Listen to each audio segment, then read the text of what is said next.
Welcome back to another edition of Primetime Alberta Sports Show. I'm your host, Andrew Greenall, and tonight we have a special guest on with us. He is 13-year-old Lincoln, who has been drag racing since he was 8 years old. And I tell you, this kid has won many medals, has done his parents very proud, and he's only 13 years old. To me, he is the celebrity in today's show. Me, I'm just the host. I'm nobody important. I'm just the guy who tries to ask all the questions and tries to figure out why this kid actually drag races. Because I'm telling you right now, when I was his age, I was riding my bike, I was picking on girls, I was in school. I was not drag racing until I turned 14, and then I got my learners, and then I started drag racing on dirt roads, but don't tell anybody. Anyhow, stay tuned. Tonight's show is going to be an impactful one. You're going to love this. This kid, 13 years old. Can't wait. This is going to be so much fun. Stay with us on the pass.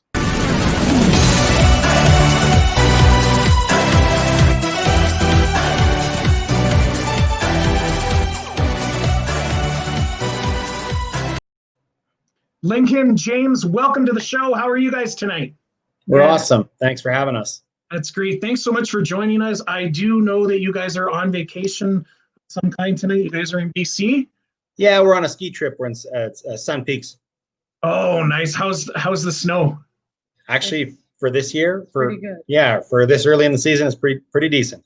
Nice. Good to hear. So, Lincoln, you are the star of the show tonight, dude. You've been racing since you were 8 years old. Yeah. Why? What sparked the interest in drag racing, buddy? Tell us. We were at the track a lot, and my parents already raced, and a lot of my friends that I had raced, and I really wanted to, so I asked my dad for a car. Nice. So your dad just handed you the keys to a car, and he went, "Here you go, Lincoln. Have fun." Well, it took a little while to find the right car because there's quite a few different age categories that they race in. Because they can start racing. Yeah, they can start racing as early as 5 years old. Are you kidding me? 5 years old. Yeah. Now at 5 years old, they don't actually do any competition against each other. It's more like a test passes. Yeah, just test passes and stuff like that to learn how to drive the cars and stuff like that. Wow. So we took us some time to find the right car because he was 8 when he decided he wanted to get into it, and so we did some research on junior dragsters. I didn't know anything about them. I've been a drag racer for 25 years, but I didn't know anything about junior dragsters. So me and him did some research and found a local car that was available. So we picked it up and kind of went from there. So racing is pretty much in the blood, eh, Lincoln? Yeah. Yeah. 1966, right? 1966. Yeah, my dad started the whole Rutherford drag racing thing in '66.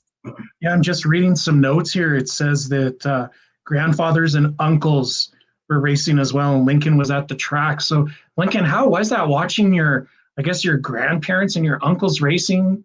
Was that was it exciting, or was it kind of like scary, or what was it like? It was really cool watching them go so fast down the track. Yeah. And how close were you? What? How close? Yeah, how close were you? Like right in the stands, or were you down in the pits? Yeah, he would be in the stands and in the pits. He always helped us on the cars and stuff like that. Right in the staging lanes, right before you go, he was able to come with us in the staging lanes and stuff like that. So he got really hands-on with it. Yeah. So Lincoln, did you help your dad with the cars when he was racing before you got into it, or? Sometimes. Sometimes. So you would help mom and dad fix their cars, and then you were like, "I want to do this," and give me a car. I would try my best.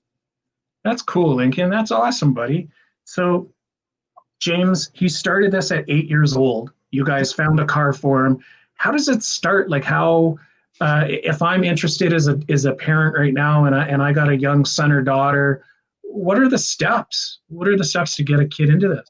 So it's fairly straightforward. Now, we race in a sanctioning body called the NHRA, the National Hot Rod Association, and they have a package of rules just like they would for the big cars, like what I race. And basically, depending on age and experience, they'll determine how fast your car is allowed to go. Okay. So from there, you have to the way it works is there's kind of 4 levels of cars and speeds you can go. The cars are raced in 660 feet, so an eighth of a mile. And the slowest cars go 20 seconds, and the fastest cars, like what Lincoln drives now, how fast is yours? 8 seconds. 7.9. 7.9 seconds at over 80 mile an hour. Holy smokes. What, is that a rush, Lincoln? Like, do you get a rush out of that, buddy? Yeah, it's just a burst of adrenaline when I push the gas. What, Lincoln, do you know what these cars run off of? Tough question, eh? So, James, what do the cars run off of? So the engines are fueled by methanol. Okay. So that's what they use for fuel, and they're single cylinder, specifically built. Like when the class originally started back in the early 90s, they started out as your very basic single cylinder Briggs and Stratton engines. They've come a long ways, obviously, with technology and better machining and better quality parts. So now they have fully custom built, all aluminum, everything's specifically made for drag racing, and the engines make somewhere in the range of 45 to 50 horsepower out of your old, and it's based off of the old 5 horsepower Briggs and Stratton single cylinder engines. So pretty much Lincoln's racing like a souped up 4-cylinder style engine. Wow. Yeah, I mean, to put it into context, the speeds his car goes, if you went down to your Ford dealership and bought a brand new Mustang right now, Lincoln would probably beat you in the 8th mile with his junior dragster. That's how fast they are.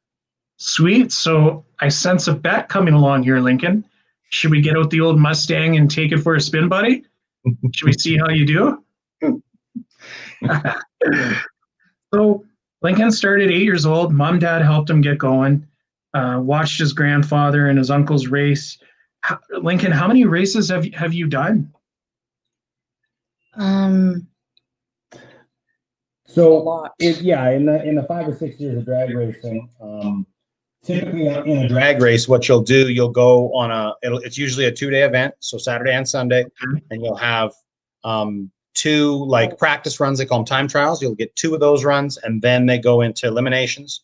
And depending on how many cars are there, there's usually 4 to 6 rounds of eliminations per day. So he usually puts on somewhere, because he usually goes deep in the eliminations, if not wins. So he puts on somewhere between 8 and 20 passes in a weekend. We race 15 weekends a year. So he's put on, I do the math, he's put on hundreds of passes. Yeah, that's a lot. Lincoln, in some of the notes that I have here, you drive a half-scale dragster custom built by JR Race Cars out of Colorado. How do you have a job, Lincoln? No. How do you pay for this? That is like, so dad's got all the money. So my understanding is there's only 3 or 4 companies kind of around North America that build this type of dragster. Is that correct? Or yeah. Initially, it started off as there was one company doing it, and then there was some people building their own cars and stuff like that. And then as the class picked up steam and people got interested in it, there's probably a half dozen manufacturers that build them from the ground up. To start from scratch, if you were to go and buy a brand new one today, you'd be somewhere in the range of $13,000 to $15,000 to get a brand new one. The beauty of this type of racing is, as the kids go through their years of racing, and one car becomes too slow, there's always used cars for sale. So you can get into this sport fairly inexpensively. Like Lincoln's first car cost us $4,000, ready to go. Wow. So I mean, when you put it into context, that's not even a new snowmobile, right? Yeah, no, yeah. Nah, it's just money off the tree. Or whatever your kid's gonna do. Yeah. So just reading this, it says, to put that into context, his car is faster than most performance street cars. He's won numerous trophies using this current car. You just mentioned that there's different stages of it. So Lincoln being 13, I'm assuming that's like a junior competition. Is that correct? And then, so now when he hits what, 16, he moves into like an adult, or how does that work? Yeah. Yes. So they're able to the age categories. You want to tell them what the age categories are? For junior? Yeah. Yeah, sure. Like 5 to 6 5 and is 6 just testing. 20 seconds basically. Yeah. And then 7 years old is 13.9 seconds. 8 to 9 is 11.9. And then when you're 10 to 12, you go 8.9. And then when you're 13 to 16 or 17, you run 790. Wow.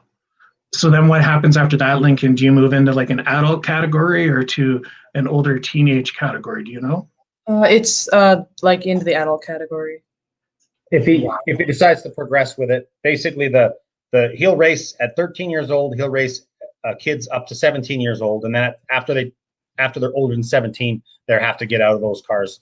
So he's got a few more years, obviously, in this car, and then he's already been showing interest in my first race car that's sitting in the corner of my shop right now. So he's been talking about maybe we should set that up so that he can race that when he turns 16. Because when he turns 16, he can race big cars, or he can stay in his junior dragster for another year as well. So Lincoln, what kind of, because just looking in the notes here, it doesn't say, but what type of training do you have to take, Lincoln? If I explain the question. So they have to do what's called licensing. So Okay. The licensing process starts off with initially they need to be towed around like behind a golf cart. They're towed in their car, so they're sitting in their car with all of their gear on, and they've got to show that they can turn it, stop it, do things like that, and then they move to a blindfold test where they've got to prove that they know where the ignition kill switch is, how to take the steering wheel off if they needed to get out of it in a hurry, how to take their 5-point harness off. So they go through a blindfold test, and then from there they start a licensing process, which usually consists of, depending on how the person the person progresses, can be as few as 6 passes down the racetrack in stages. They'll start with like a 100-foot pass, and then they'll go to 330 feet, and then they'll go to 660 feet, and then they'll do several full 660 feet passes. They have to have 2 licensed adult race car drivers sign off on their license saying, yeah, this person knows how to handle this car and is safe in this car. So typically speaking, it's between 6 and 10 passes. Our youngest daughter, Oakley, who just turned 7 this summer, she got her first car this year, and it took her about 20 passes to get comfortable in the car. So depending on the person, Lincoln's a very mechanically minded kid. He's been riding dirt bikes since he was 3 years old, and skateboards and snowboards, and so he understood stopping and starting and throttle and all that stuff. So it was like a duck to water for him. So Lincoln, with that said, with what your dad just hit on with the safety points, I'm assuming you have to wear the fire retardant jumpsuits and a special helmet. So almost good work. You have to have gloves, suit to protect you if it catches on fire, a helmet, neck restraint, arm restraint so your arms don't fly out of the side. And then a 5-point harness that holds you all in. 5-point harness. So Lincoln, do you know what type of seat you would sit in? Is it like a pilot seat, or explain to the audience what type of seat it is? Obviously, a 5-point harness is holding you in there, but is this a special race car seat like you would see on NASCAR? It is? Kind of. It's basically like sitting on the ground. He's sitting in a carbon fiber tub. Holy smoke. So it's a little carbon fiber tub surrounded by the chrome molly roll cage. So you pretty much feel every bump on the road going down the racetrack. How does your bum feel after this, Lincoln? Is it numb or what? It's okay. There's not many bumps on the racetrack, so. Well, I guess, yeah, it's got to be. So got to be smooth. Yeah. Yeah, got to be smooth. So I just want to show our audience here, Lincoln, some of these pictures that your parents have sent us. Can you? So this is your race car here, I'm assuming, right? Yeah, that's my car. Your And dad. that's me in the seat. So where is this? Do you know? Do you know where we're at? This is in Edmonton. That's in Okay. Edmonton still. And I think that slide there showed that you were holding some money, so you can pretty much start paying for your own race car. Is that a fact there, Lincoln? Or see, look at that. Those look like undies to me.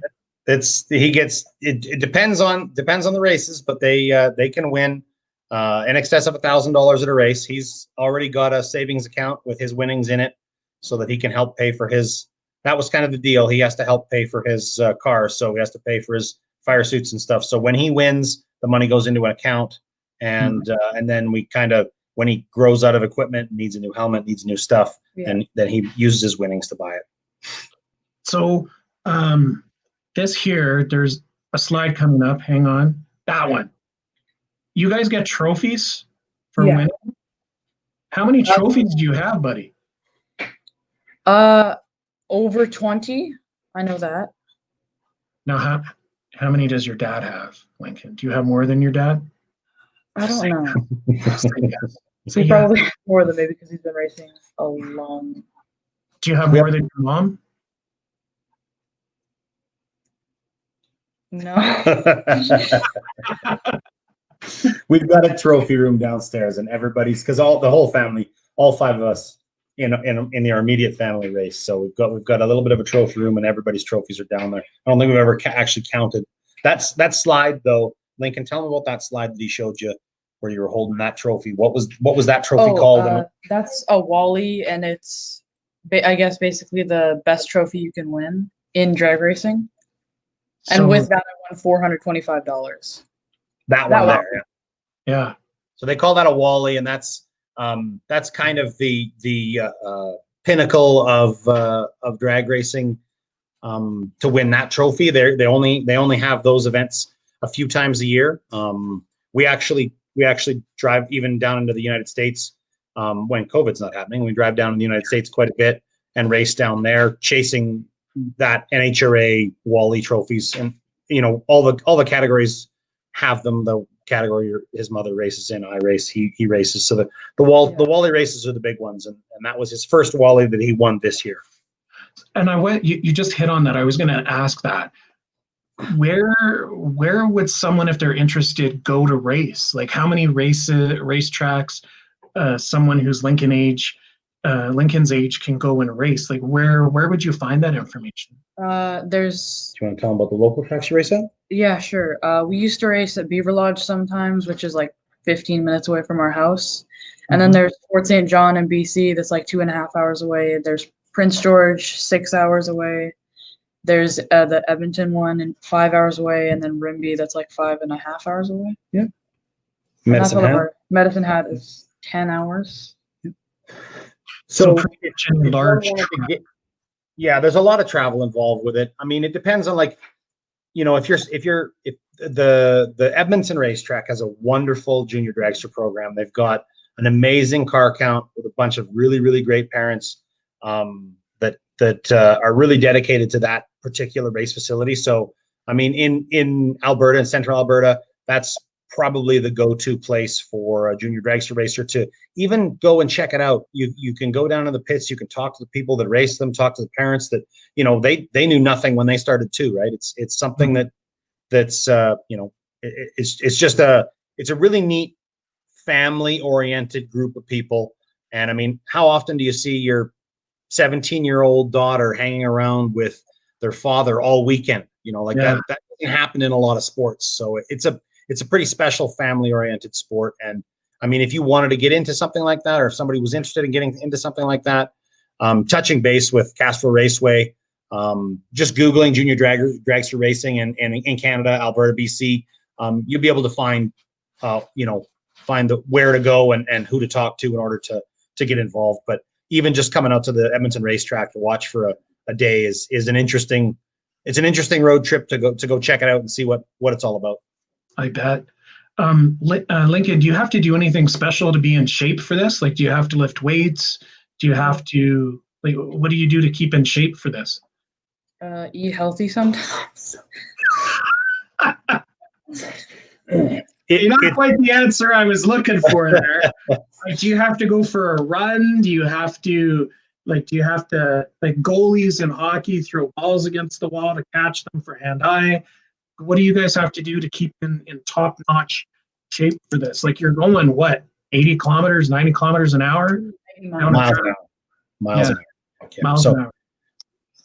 I would say anybody can do it, but the people that are physically stronger, have more endurance, are able to deal with, because I mean a day of racing can start as early as 7:30 or 8 o'clock in the morning, and you've got to be mentally there when it's time to do your races, and then there's downtime in between. It can turn into a day that we've raced it at 1 o'clock in the morning. It's been depending on how the races go, how many people shows up, how many classes there are. Races can go very, very long. So being physically in health, in good shape, and eating well is definitely an asset. But the biggest game here is the mental game, staying mentally focused and mentally sharp, because he has to be on his best game every time he stages that car. Because that's all it takes, a split second of loss of focus or loss of attention, and he'll lose that race, or I mean worse, lose control of the race car. Now the race cars are very, very safe. I would say probably one of the safest sports you can do, although it looks crazy because they're going 80 mile an hour down the racetrack, but they have all of the gear, and like I said, he sits inside a carbon fiber tub, which is surrounded by chrome moly metal. They've got all the fire equipment and all the safety gear that even the big racers have. So it's super safe that way. So Lincoln, what's your favorite meal to eat before you go sit in that race car? Cereal.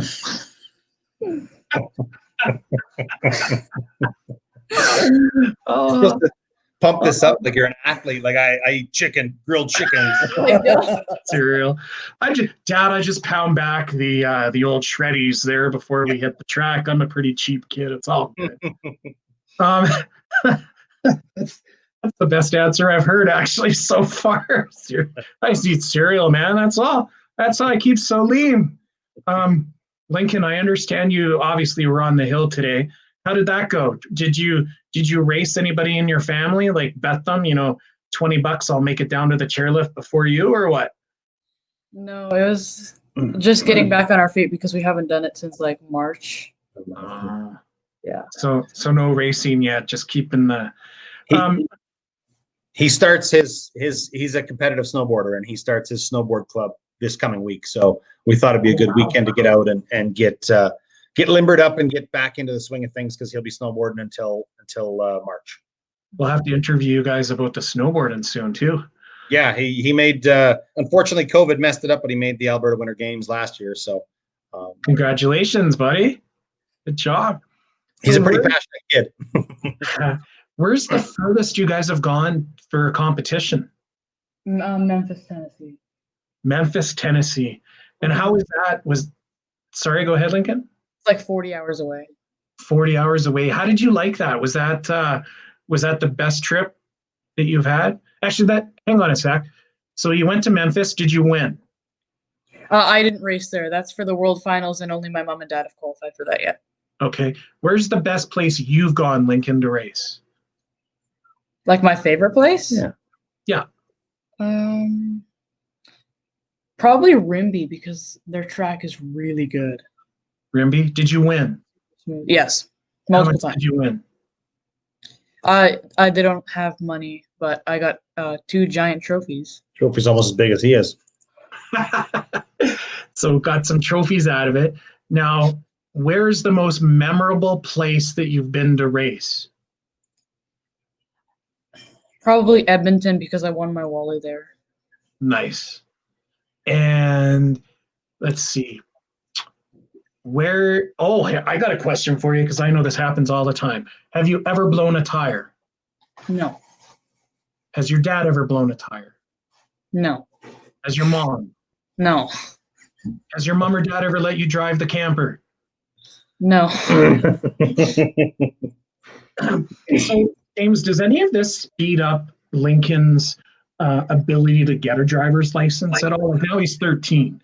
So will he be able to walk in when he's 14 and just be able to get it, or is it? Still got to go through the same process as everybody else goes through. I just think that this will definitely understanding the mechanics of how what you're about to get into works. I think makes you that much better a driver. You understand, like, I mean, he understands spinning the tires. He understands, making a hard turn, like all that stuff. He's been there, done that. So it definitely gives them a foot up as far as when it does come time. And I mean, all the stuff you have to know and learn in drag racing. It's a very mathematical sport. That's what I love about it is there's no judges.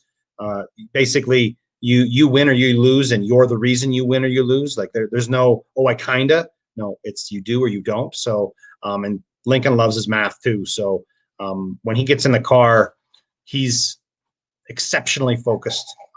He always has a plan going into that race, depending on who he's racing. He studies his opponents and knows what their typical moves are, and he tries to change things up and slip them up on stuff. So he's fiercely competitive, but also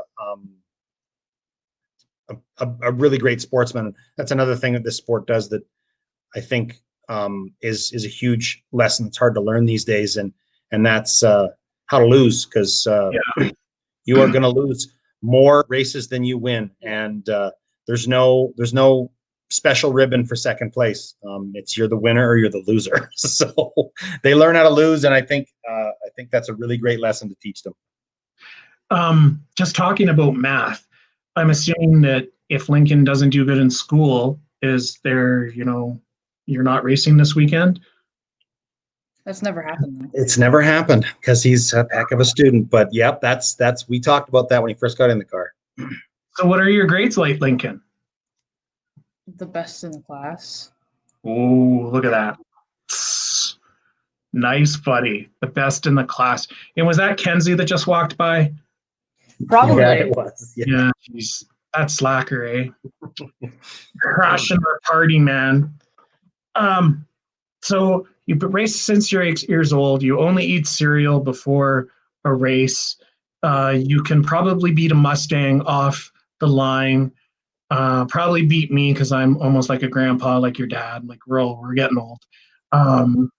What are your ambitions, Lincoln? Do you want to keep racing until your grandpa's age, your uncle's age, or what do you want to do? Yeah, I want to keep racing until I physically can't. Mm-hmm. Because it's just a sport. I was going to say, obviously, if you love it that much, you're probably going to stick with it. Has your grandpa or uncles been to any of your races? Have they given you any cool tips? Yeah. Our grandpa comes with us to a lot of them, and sometimes we meet with our uncles at some of the racetracks that they go to. And what's one of the best tips one of them's given you? My dad usually gives me my tips. Yeah, don't listen to your uncle. He's lost the last. Listen to me, okay? Have you ever had a false start? Yes, a lot. Oh. I used to always, because I would get way too excited, but I'm better with that now. Better with that now? James, what's the training that do you guys do on the side to help prepare for that? Or is there anything you can do? For sure, yeah. We have a couple of training aids we use because it is basically you are reacting on a flash of light, and you have to know when to hit the gas. So we have a couple of training aids we use. They're basically what they call the light system that we have at the racetrack. They call it a Christmas tree. And these are little portable versions of those. So that's like a handheld version. So you're able to see the Christmas lights, the Christmas tree lights come on and react to the light you're supposed to react to. We also took it one step further last winter and we bought a full-size Christmas tree. So we're able to have that set up in the shop. He can sit in his car and actually practice his takeoff in the car, without it running, but we have the Christmas tree there and he can hit the gas and all that stuff. So how like, I'm not a professional racer, but I do like sitting at the red light and looking at the guy beside me going, let's go. And you hit the gas on the old Ram 1500 there and boom. So how quick are your reactions, Lincoln? Like, are you like that, or is it even faster than, like, how quick are you on hitting that gas pedal? Do you know? So through training, through understanding how the light system works, and because ultimately you have to have a perfect light in our sport is 0.000. So 000 is a perfect light.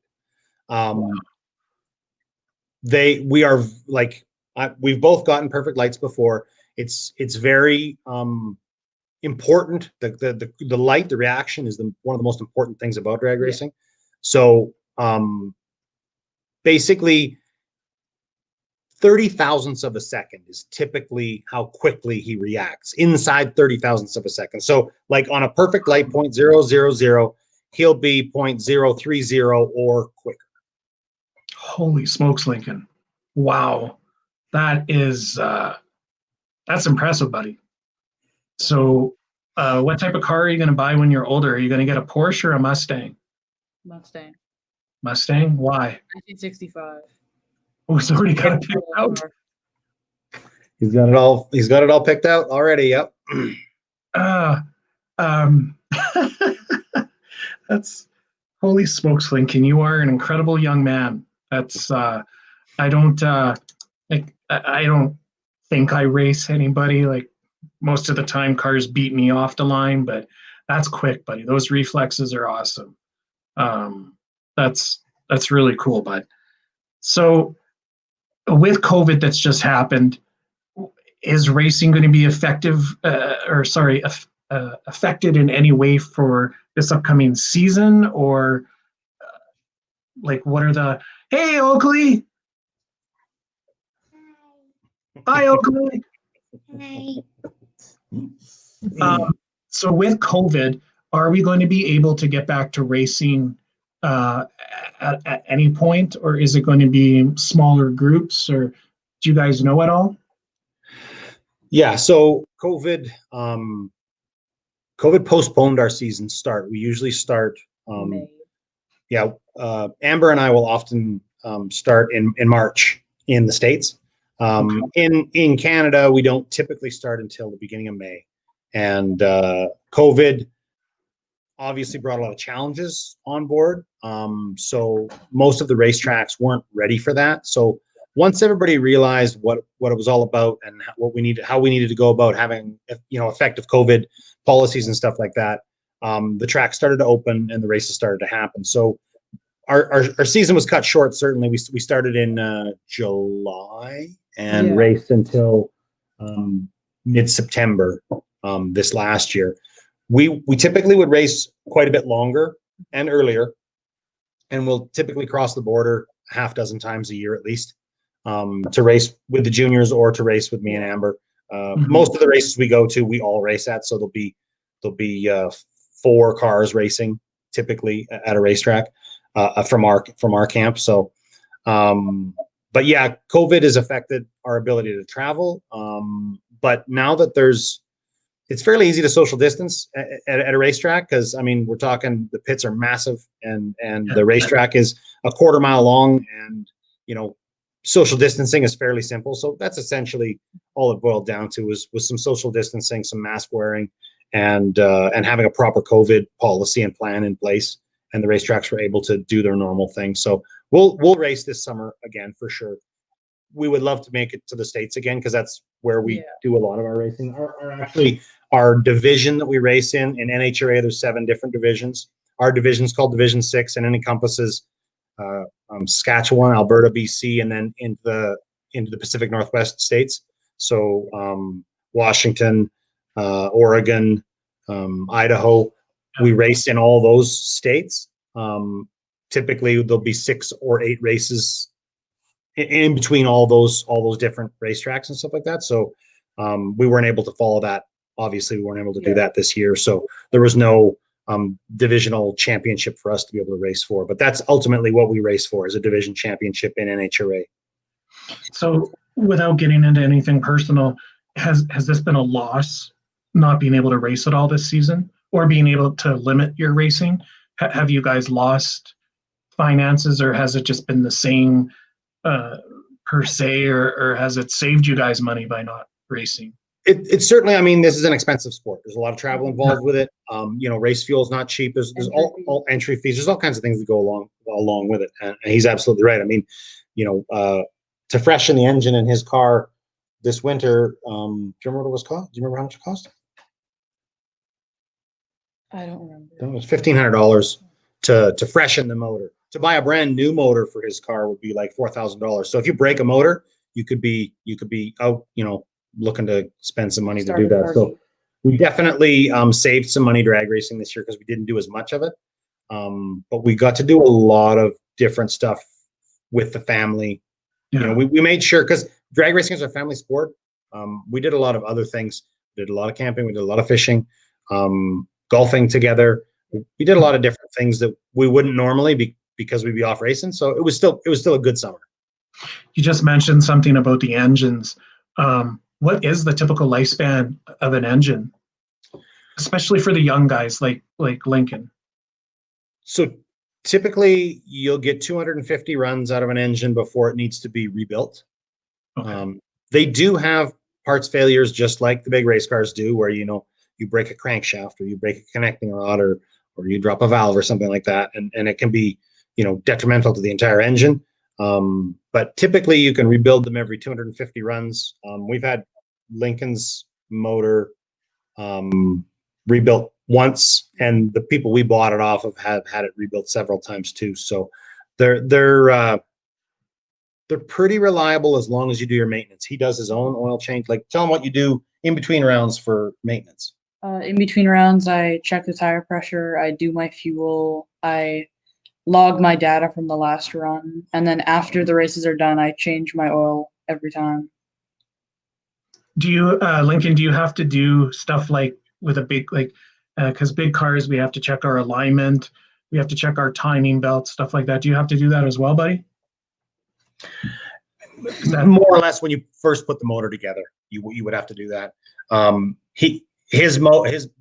way their motors work, they run with like a snowmobile style clutch, and they have a belt. Oh, yeah. You always have to check the belt tension, belt alignment. If you smoke a belt, you'll have to replace the belt. You have to pull the belt on and off between races to tow the car up to the racetrack or something. So he does all that kind of stuff. And then, like you'd mentioned, there's a fair amount of logging in between, because the weather changes how fast his car goes. So he has to monitor the weather. So we have a weather station in the race car trailer, and he comes in after a run, and he will download all the weather from his run, and he'll download all the information from. He has a data logger that logs. Do you remember what it logs? All the stuff that it keeps track of on your engine. Well, you don't want to know this stuff, and you write it down every time you come back from a run. So it logs ET and mile an hour and cylinder head temperature, exhaust temperature. That's right, and then the speed of the jack shaft. Yeah. So he basically can tell if the car spun the tires, or if the car leaned out, or if we need to add more fuel or take fuel away. All that logging he does in between rounds goes into our weather formula, and then he determines how fast the car is going to go for the next run through all that data. So Lincoln does that all by himself. It's a learning curve. It's there's a lot of stuff involved there, but Lincoln, in the last 2 years, has basically taken that over, and he decides how fast because we do what's called bracket racing. So it's a dial-in type of racing. So he has to basically put a number on his car that he thinks he's going to run. So for the last 2 years, he's been determining through all of that data acquisition what it's going to run. So I let him do his own. He does all of his own stuff there. I'll give him information if he asks for it, but I mean, if he knows what he thinks it's going to run, I just let him do it. So Lincoln, do you? I'm assuming you have to be good at math, right, Lincoln? Yeah. So when you sit there in front of I guess the wall and you read all that information, you print it all off. Do you have like, is it? I've never seen it, so are you adding, subtracting, multiplying wind direction? Like, I'm assuming temperature, altitude would have something to do with it. Good altitude. Absolutely, yeah. He has to look at he has a logbook, and he writes down every single run he makes. And he writes the weather for every single run so that he can go back and say, oh, look, the weather was very similar here and we went this fast, but there was no headwind. So maybe it's going to go this fast. So it's basically, it's educated guesstimation, I guess, would be your best. There's no formula that says this is how fast I'm going to go, but taking all that into account, when the sun goes behind the clouds, it changes how these cars react. When the altitude changes, the air temperature changes, the barometric pressure changes, it affects how the cars work, all that stuff. So, Lincoln, do you help load and offload the vehicles off the trailer? Yeah, I help with my car and Oakley's car most of the time, and then Dad usually gets Mom and Dad's cars. Have you ever damaged a car, Lincoln? No. He's never damaged a car. Wow. Damaged my car. I tell you. He may have had a slight bicycle incident with his mother's quarter panel when he was younger. Oh. Hey, but did you tell your mom to suck it up? Did you tell your mom to suck it up? No. Are you scared? Crying in motorhome. Who are you more scared of, Lincoln? Your mom or your dad? My mom. Your mom? Don't be scared of her. She's a wimp. Trust me, she is. She just puts on that facade, right? Lincoln, I'm astonished. A 13-year-old that can race at these speeds, and you are a man of very few words. But you know what? I got a stupid question for you, buddy. Have you ever seen that movie Days of Thunder? No. No, you should watch it because you remind me of Tom Trickle, who is Tom Cruise on that movie. Who I don't think you're ever going to race for NASCAR, but I think you're that type of kid that's just going to be quiet and one day hop in your car. And have you seen it, James? Yeah. Yeah, you know which scene I'm talking about where they fight over the car? Yeah, 100%. Yeah, he is a man of very, very few words. He'll let you know when he needs to, but other than that, he'll sit back and see what everybody else has got to say before he says anything. He's just watching and waiting for the right time is what it is. That's right, yeah. So, Lincoln, thanks very much for joining us tonight, buddy. On your vacation, I'm so sorry, but thanks for joining us.